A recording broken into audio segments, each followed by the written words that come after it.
રાઉન્ડનો છેલ્લો પ્રશ્ન ધ્યાન આપજો, જે સૌથી પહેલું ડિંગ ડોંગ કરશે એને પ્રશ્નનો જવાબ આપવા મળશે.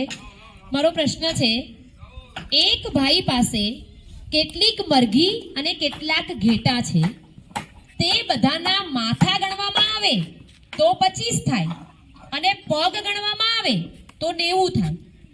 તો તે ભાઈ પાસે કેટલી મરઘી અને કેટલા ઘેટા હશે?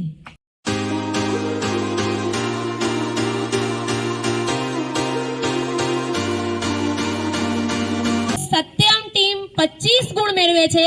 જોરદાર તાળીઓથી આપણે સત્યમ ટીમને વધાવીશું. 25 ગુણ મેળવે છે. શિવમ ટીમ અહીંયા 40 ગુણ મેળવે છે.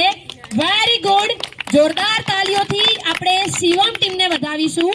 અને છેલ્લી સુંદરમ ટીમ 45 ગુણ મેળવીને વિજેતા થાય છે. Very good Sundaram team. જોરદાર તાળીઓથી આપણે અહીંયા